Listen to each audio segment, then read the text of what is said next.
Up and down the UK, it feels like everybody is talking about one thing.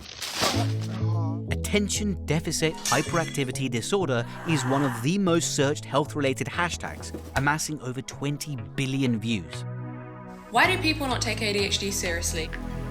Over 200,000 people are on the waiting list for a diagnosis, with waiting times of up to 8 years.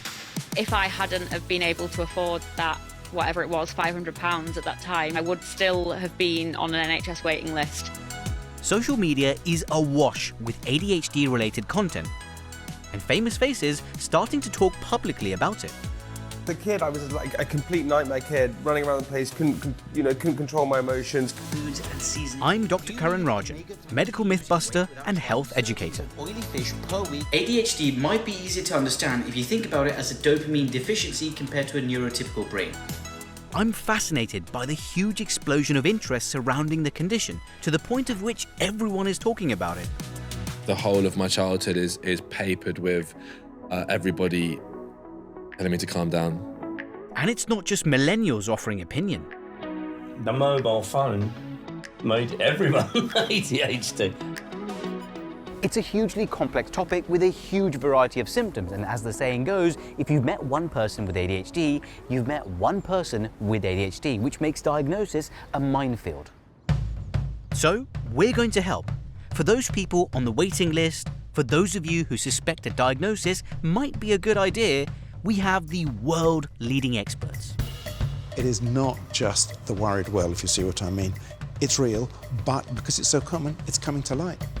The most authoritative neurodiverse voices. We know the right things to do to help ourselves and make ourselves feel better.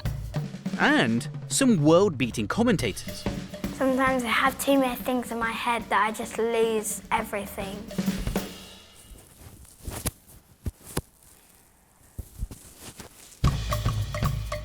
Dr. Clare Bailey Mosely and I are going to take you through all of the stages of diagnosis, from form filling to the final assessment.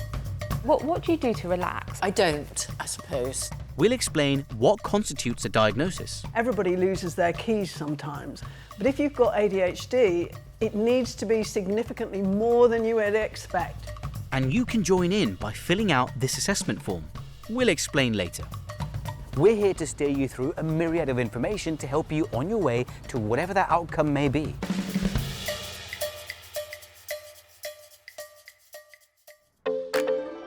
So, what do people with ADHD say it's like? Normally, my brain is almost as if there's like all of these sort of like particles like firing off in different directions all at the same time. It is like having a Ferrari engine, but having bicycle brakes.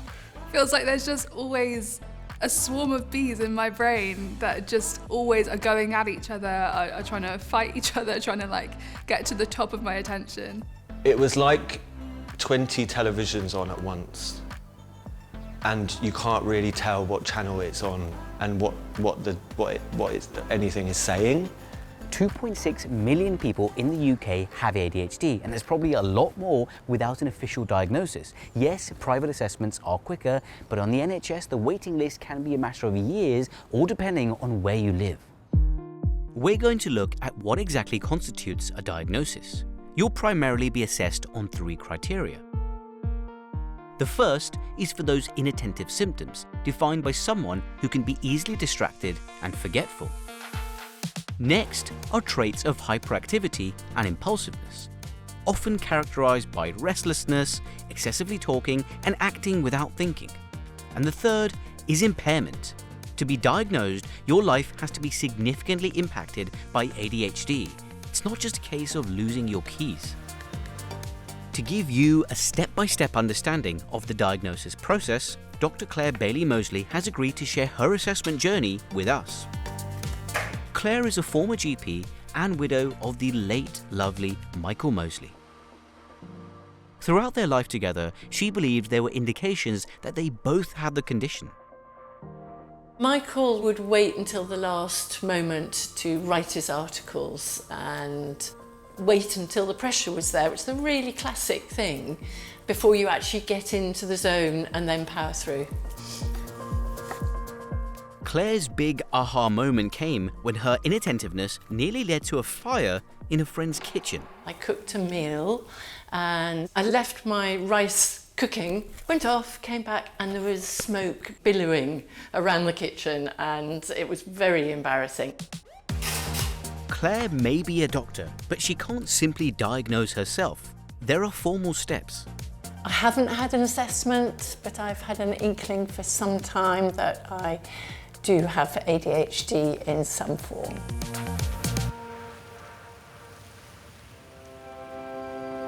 If you want to be diagnosed, you have to start by looking backwards. ADHD is a neurodivergent condition which most experts would say you are born with, so a diagnosis will look at childhood behaviours. So whether it's your child now or what you were like as a child then, what are the traits to spot? Hello. I'm here at a sensory experience to get the expert view from the mouths of babes. I'm Mikey, M-I-K-Y Mikey, and I'm 7. And hang out with Professor Stephen Scott, the #1 world-leading academic and clinician in the research of ADHD, to find out what behaviours an assessment will be looking for. So if you're a parent at home, what are some signs that you can really pick out to differentiate between maybe just a personality trait of that child versus something that could be ADHD and a pathological condition? First of all, if you just watch them in the school playground, are they running around more than other kids? At the table, compared with their brother, do they have to keep getting up and down? Are they always forgetting things much more? Are they leaving gym kit at school and that sort of thing, this disorganisation? The second step is to ask the teachers what they're like in class. If they're fine in class, it's something else. It's not ADHD. But if the teacher says, yes, they're very disruptive, they're always chatting and talking to the other people, they keep wandering around, they seem to be daydreaming, come back, then you're more likely to be onto something. Because if it's both at school and at home, then it's more likely that you should be concerned about it. Carry on. This room, it's really satisfying. Bubble. It can give you an extremely good memory, or it can give you a memory that is almost equivalent to a goldfish. I think I just feel maybe a little more hyper. And also I fidget a lot. I mean a lot. Sometimes I have too many things in my head that I just lose everything. So I can't think of what I'm saying. Do you find concentrating tricky? Sometimes.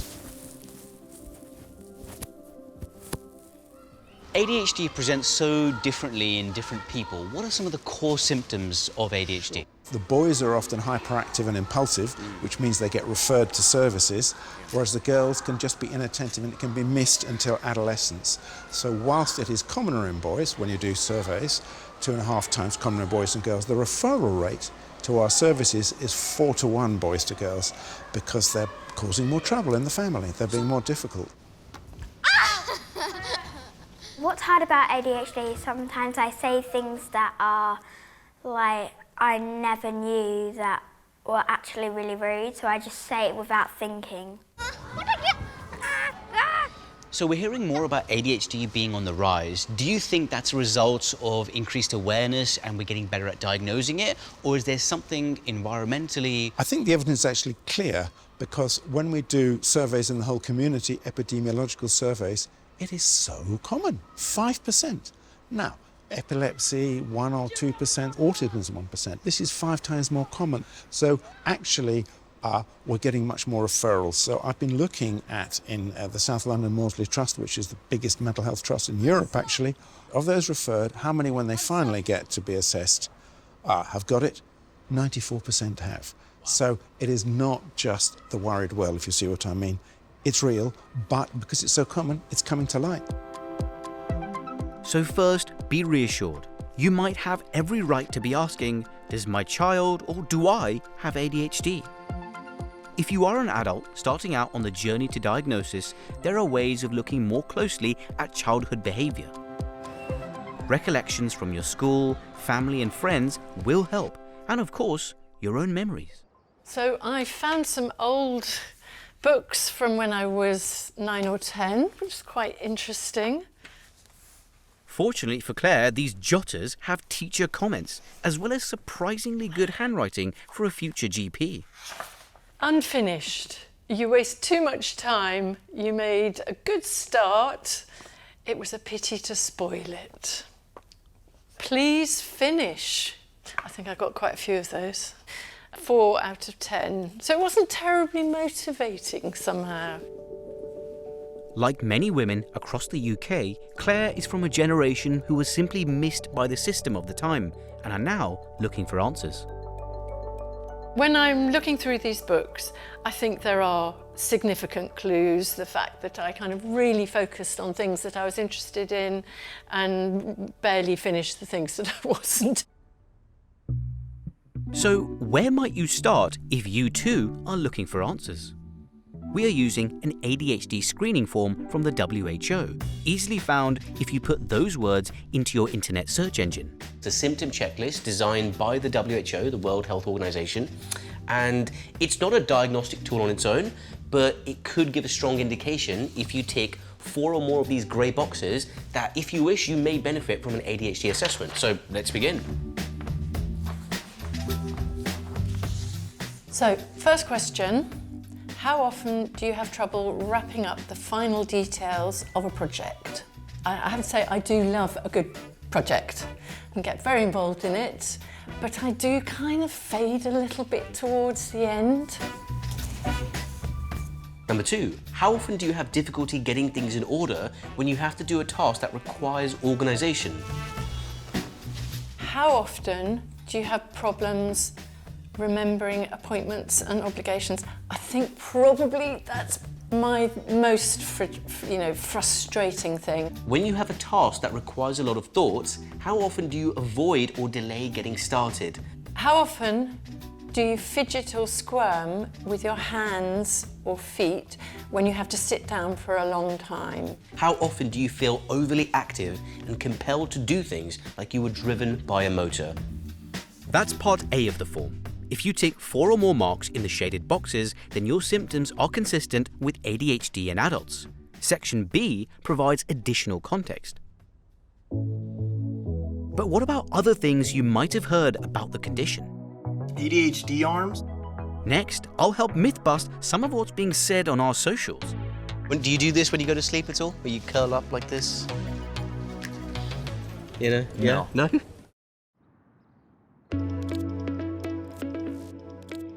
In a world in which over 200,000 people are waiting for a diagnosis, do you have ADHD?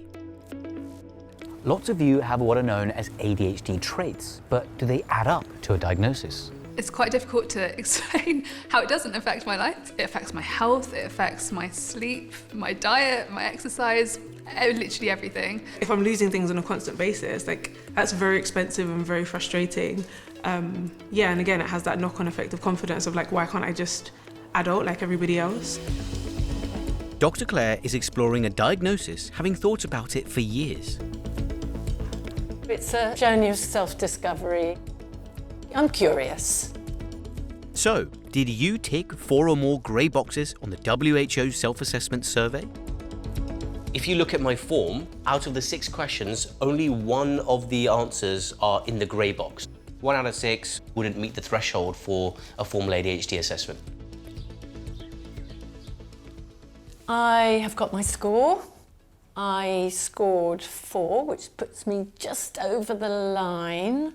And that is particularly in the areas of being impulsive and time blindness. I'm looking forward to seeing what happens next. So the first step is, if you're an adult, you need to speak to your GP and discuss with them whether you'd be eligible for an NHS ADHD assessment. And if you're worried that your child has ADHD, you can speak to their GP as well as their school and also get them referred for an NHS ADHD assessment. There's also private routes available. There is useful information online to help you figure out if an assessment is warranted. But is the sheer wealth of it actually being counterproductive? ADHD arms? You kind of just stand like this when you're thinking about something. T-Rex arms. Have you seen this? Do you do this when you go to sleep at all? Where you curl up like this? Yeah? No. Have you ever done that yourself? Yeah, or seen anyone do that? No, probably with the duvet just to get warm Yeah. and snuggly.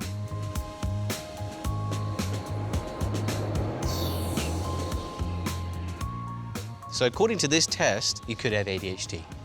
Or you're just easily distracted. That could be me too. Yeah. Do you think you guys have ADHD? No. No?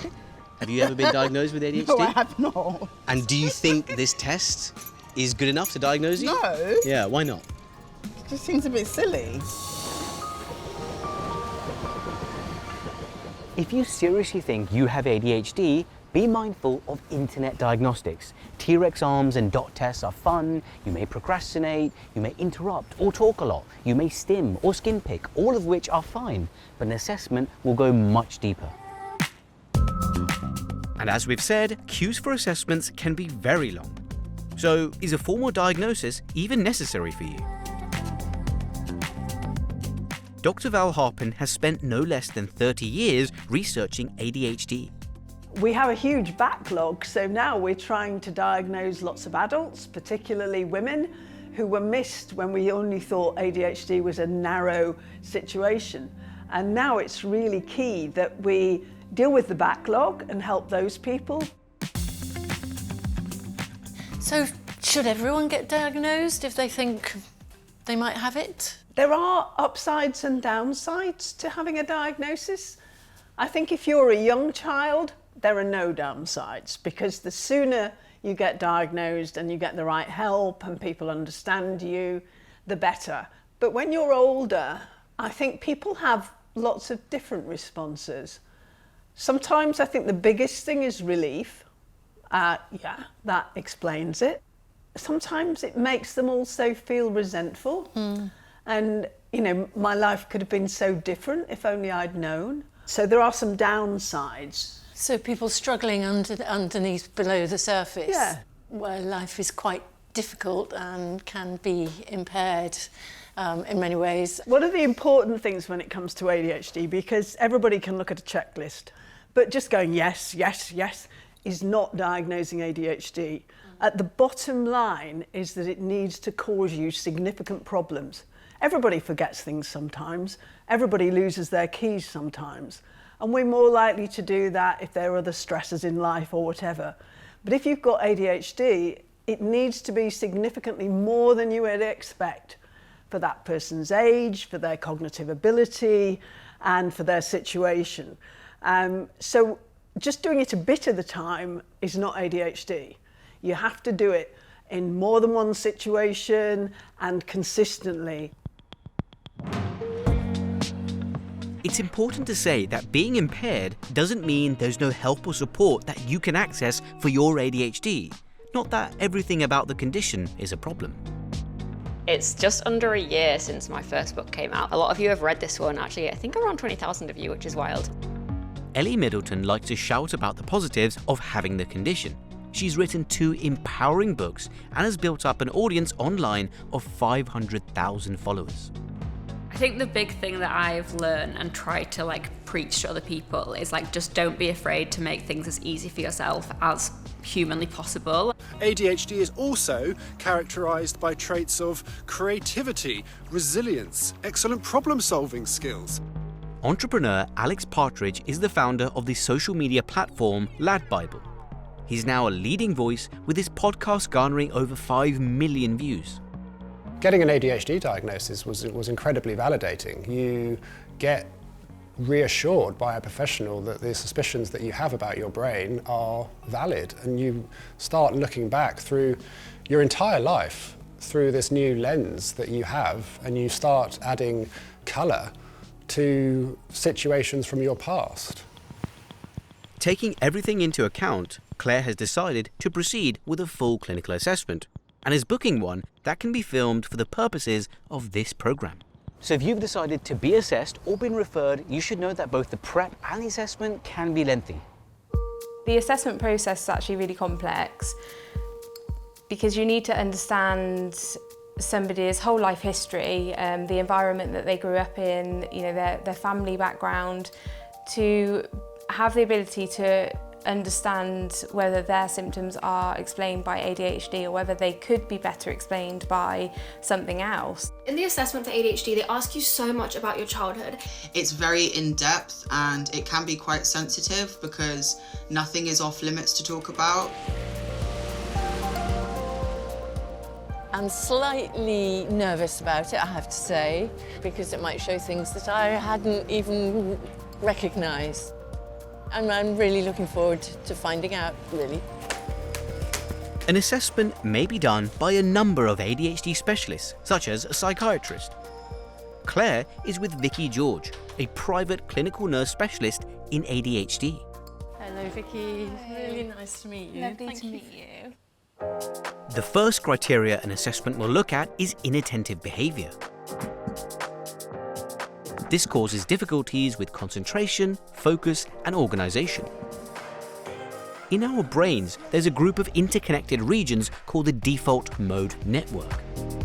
In a neurotypical brain, the DMN quietens down when attention is needed.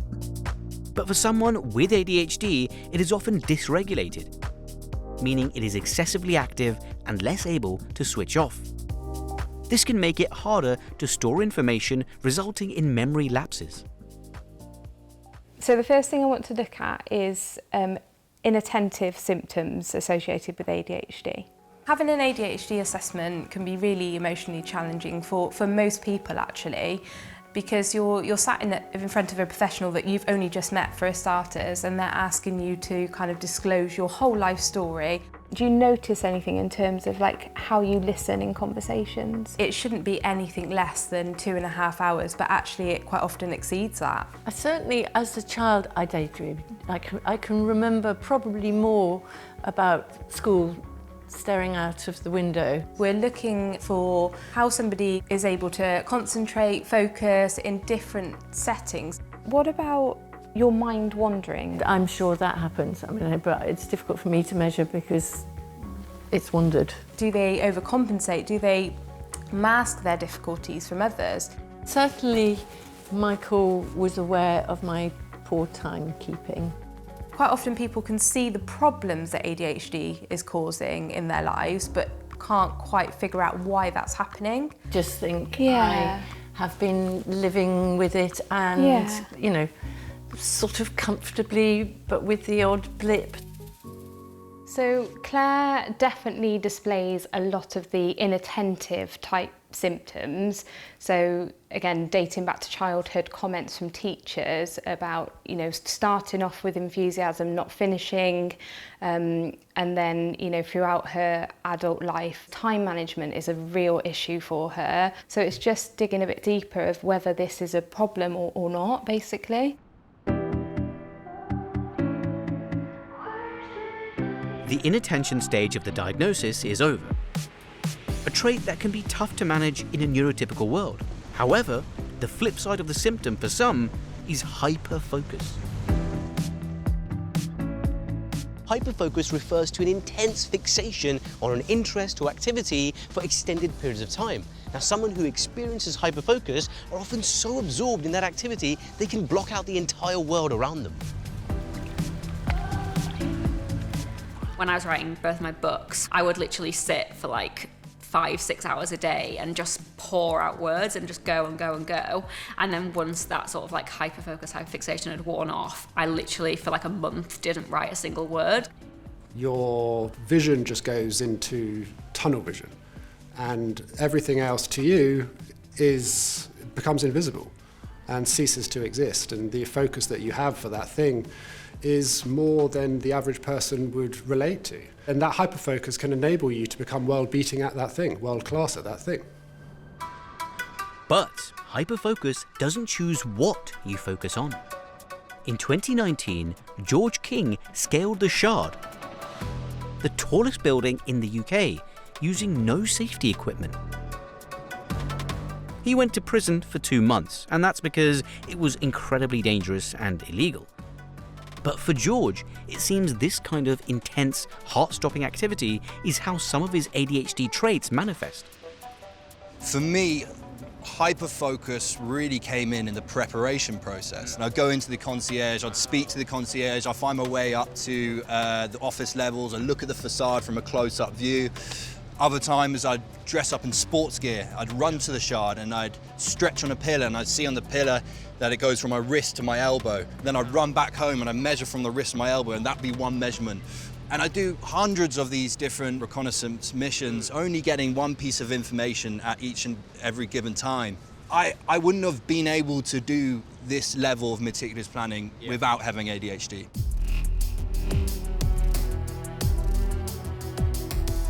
George scaled the 350-meter pointy behemoth in 45 minutes.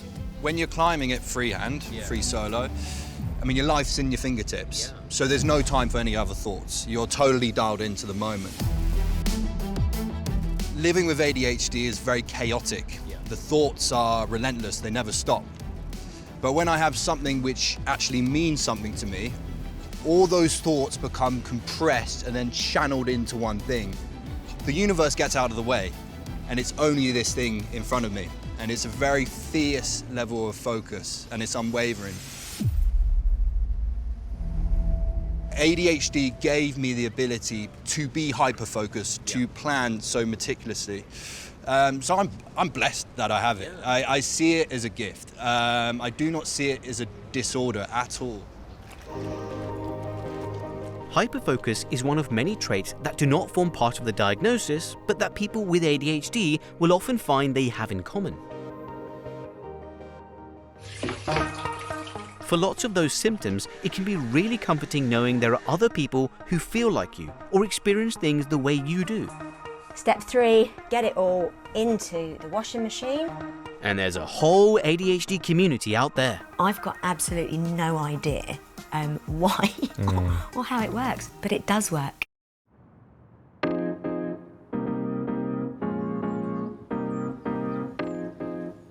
ADHD seems to be the topic on everyone's lips, but what are the experts looking for in a diagnosis, and how do you know you need one? My understanding of myself got better, my ability to cope got better. I think I can credit a lot of my ideas and like endless energy and passion to it. With the rise of the internet and our old friend social media, there's been a significant shift in how the condition is perceived and discussed. It's nice to like have a community of people who feel the same as I do, okay? Because I felt so alone for a long time. We've already looked at the first criteria you'd be assessed on, which is inattentiveness and its stablemate, hyperfocus. The next set of probing questions will look for examples of hyperactivity and impulsiveness. This can cause someone to fidget, excessively talk, and act without thinking. In the brain, two neurotransmitters, dopamine and norepinephrine, crucial for the body's response to stress and danger, send signals to different regions, affecting our behavior and emotions. In an ADHD brain, they are distributed at much lower levels, impairing someone's attention and impulse control. I'm very impulsive. And I think impulsivity is a great strength once you understand it. It's the reason so many people with ADHD become world class at whatever it is that we impulsively started. So what might this part of the in-person assessment look like? Here's Claire, now 2 hours into her session. How would you describe yourself in terms of like hyperactivity? I would say I'm energetic. Sometimes you can have somebody who is very hyperactive and you can see that in the room. However, for some people, hyperactivity can be very internalised. Any like habits or repetitive kind of fidgeting? I think I just do fidget. It's about getting to the bottom, the root cause of why they're more vulnerable to these things happening in their lives. What do you do to relax? I don't, I suppose. I think I just like to be active. We will ask questions about substance misuse, risky sexual behaviours. There can be the extremes of impulsivity and risk-taking type behaviour. Is that something that you relate to? They are all really relevant to the assessment process. Hyperactivity, impulsivity, and trying to control behaviour is familiar ground for many with ADHD. Here, Jordan Stevens from Rizzle Kicks opens up about how it affected him. For me, like a big part of my journey was I was doing a lot of drugs to combat the incessant like chatter in my head. So I was like creating albums like high or drunk to kind of get myself out of the way. I've come to meet some people who have used boxing as a way to manage their ADHD symptoms and calm their brains.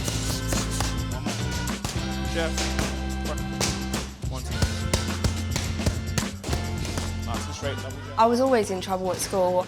I wasn't able to sit through all my lessons. I'd be up and down everywhere. I always thought I was just a naughty kid, but I didn't want to be like that. I just was. I just always thought I was just going to be a naughty kid in school. Didn't really see a pathway for me. So how do you find boxing has helped you? Oh, it's been life-changing. Boxing is the one thing that I can actually come in and focus on.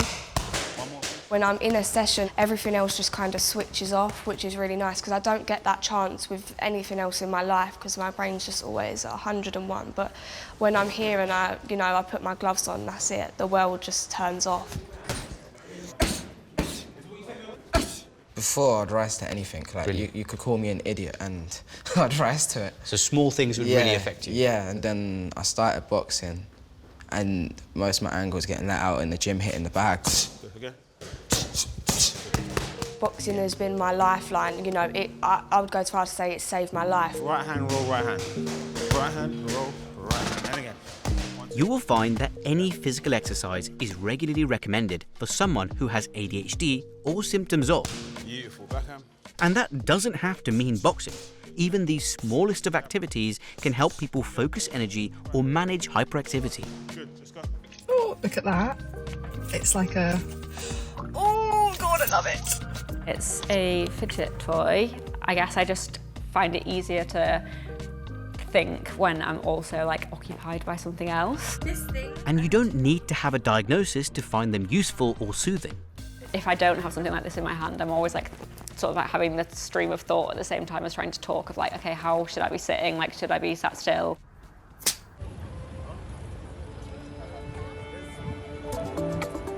The third and final part of an ADHD diagnostic assessment delves into impairment. Compared to someone who is neurotypical, an ADHDer will struggle in areas like the home, education, work, and social interactions. So you need to show evidence of how symptoms consistently interfere in daily life.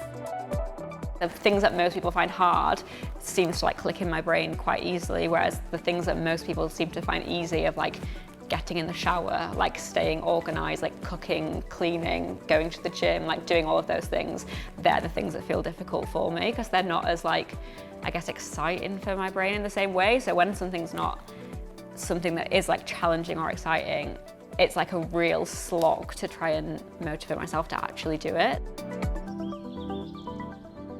So the final part of the assessment is looking at how all of the symptoms and behaviours that you've kind of identified and we've talked about, how they impact your life.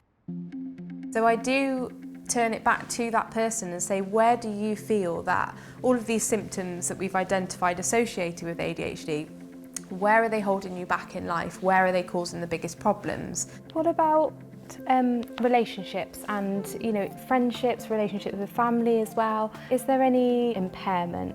Not particularly. In somebody's personal life, it might be that they have got themselves into debt, or they constant credit cards, or conflict with their partners over money.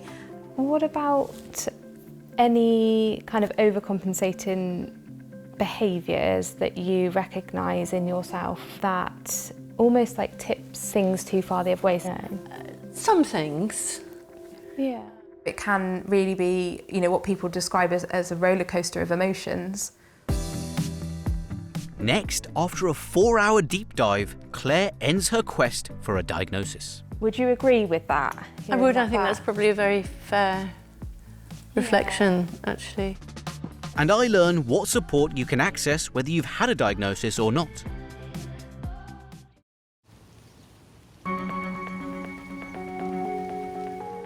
Dr. Clare has always suspected that her and her late husband Michael had ADHD, and now, having gone through the full diagnostic process, time to find out.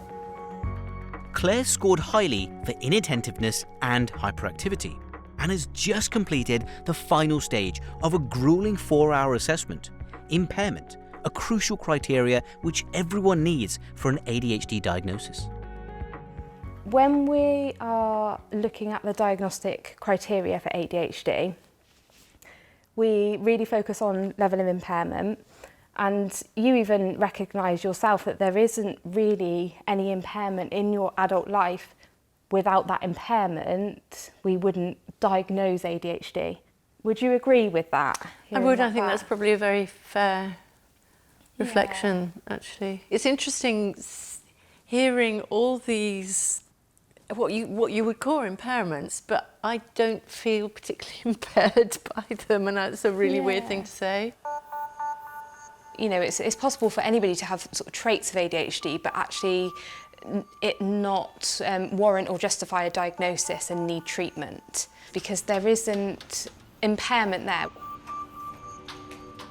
It was a long process, I have to say, really interesting and intricate process. It turns out that I actually don't fit the criteria, but I've found it really interesting, really interesting. So Dr. Clare has her answer, but what about those who don't yet? If, like Claire, you don't have a diagnosis, you can still access lots of help and support from the ADHD community. What are you doing? Body doubling. Who are all those people? They're my body doubling buddies. Rox, who has ADHD, and her husband Rich, who doesn't, offer up an unfiltered view of what it's like to live with ADHD. You think you're doing it on the chorus, but you're actually not. You've got to do it. The pair have created an app that harnesses the power of something called body doubling. So body doubling is a really strange phenomena in the ADHD world that essentially means we, people with ADHD, can get more stuff done if we have company. To most people, making the bed, you just make the bed. To a lot of ADHDers, it doesn't work like that. It's, where do I start? Do I take the duvet off? Do I take the pillows off? Do I have to change the sheets? Do I tidy the bedside tables as part of this? Your brain just spills out into this, what should be one task, makes it 20, it's overwhelming, I won't do it. Step one here is going to be get the laundry that you want to wash, go and grab that, and I'll meet you back here for step 2. We have these videos broken down, they're like instructional videos for basic tasks, which nobody would normally give because they're basic. However, it brings some logic into a very chaotic brain and just helps you get stuff done. Step 3, get it all into the washing machine. I initially thought it was a terrible idea. I was like, what are you talking about? You want to build an app about making the bed and doing the work? I couldn't see it, but you were like, this is it. Step 5, pat yourself on the back because you've climbed Mount Everest, also known as starting laundry phase 1. I think unless you have ADHD, you wouldn't see the need for it, you wouldn't understand it. Hello everyone, you have got me today. Today, they're doing a live stream to some of their 300,000 followers. That is okay. I can see lots of people on. You'll be able to see there is a blue-haired emo walking around behind me doing the kitchen as we speak. Say hello. Hello. One of the main things why the app works is shame reduction. So shame can make you freeze, can make you feel like you can't do something. When you meet that with other people who feel that they can't, and you have someone being really kind telling you you can, it's actually amazing what people can do. Joanna looks like she's washing up. Helen looks like she's just done the washing. We've got Claire, I think that's a new face. I think Claire might be that's me, unloading Claire. the dishwasher. Hello. Hi Claire. I'm doing the dishwashing. Yeah, she's definitely doing something in the kitchen, so good luck. Despite not having a diagnosis, Claire, like many others, is finding support from the ADHD gang. The dishwasher. This is a new experience, doing the dishwashing. So it's quite nice. It's the kind of sense that you're all doing it together. We don't get enough community stuff somehow. So it's quite engaging. And if it's helping people get motivated, that's fantastic. As well as tapping into those with lived experience of ADHD, we can also turn to experts. Parul Singh advises companies how to be more neurodiverse friendly and is going to show me things that workplaces could consider if they were to be more accommodating. Hi Parul, nice to meet you. Nice to meet you. So, I've heard this is a neurodiverse friendly workspace. On first instances, it looks no different than another really nice workplace. So when you walk into any other office, Yeah. what's the first thing that you usually see? A reception desk. Absolutely. Yeah. And then if we look here, kind of looks like a reception desk. Sort of, yeah. But nobody is actually usually sat here. This was quite intentional because for a lot of the time in offices, you walk in, there might be more than one receptionist. Yeah. You don't really know where to look. It can feel a little bit like anxiety inducing. Sort of overwhelming, the choice. Yeah, absolutely. And people with ADHD might need more flexible hours than like other people. So they Yeah. might feel conscious that, oh, I'm going for like a longer lunch. Is somebody going to like notice it? Or like Yeah. I'm leaving early or something.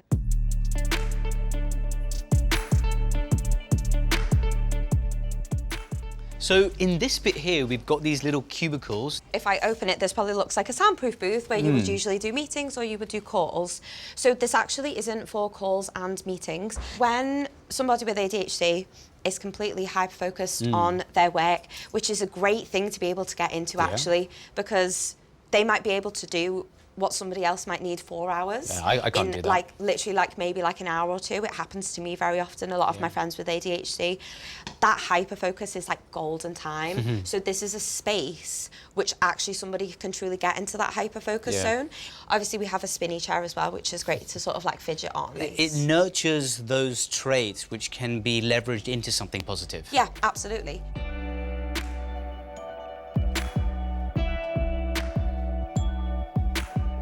How important is it to have workplaces like this that can be more inclusive?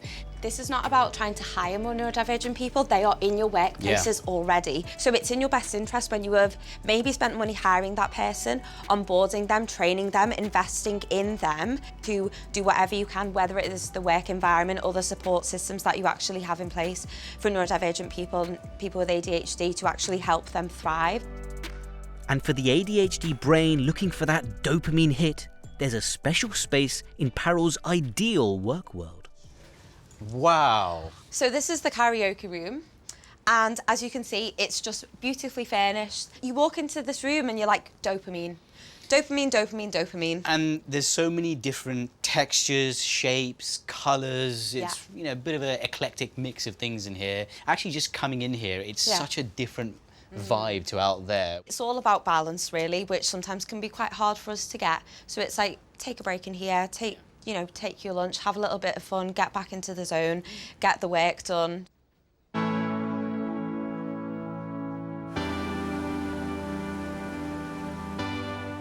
There is a wide range of support people can access without a diagnosis. But for those that do get one, it can be incredibly empowering. After I got diagnosed, I felt like a weight had been lifted, like people would actually know now. I think that was probably the most game-changing thing about getting the diagnosis. Like I finally felt like I was in control of my life rather than life just happening to me. So there was like this like big wave of happiness and sort of like feeling validated and feeling understood and starting to be able to forgive myself for all of the stuff that had gone not so well. Then I think there's also like waves of grief that come in as well, of like, how could life have been different if someone had figured this out sooner? I would put my arms around the younger version of me, the little boy that was so scared of being different and so fearful of letting someone down or encountering a rejection, and saying that the same things that are causing this fear of rejection and anxiety of being different are the same things that, when you're older, are going to be your biggest assets. One more. I hope we've given you some insight into the official symptoms of ADHD, and that hearing from others has offered you some tips and coping strategies, and given you an understanding of what an assessment entails. I believe it's on all of us to be more understanding about what ADHD is. And for those with the condition, we need to recognize their unique strengths, abilities, and embrace the different ways they think. And if you think this sounds like you, we embrace you too.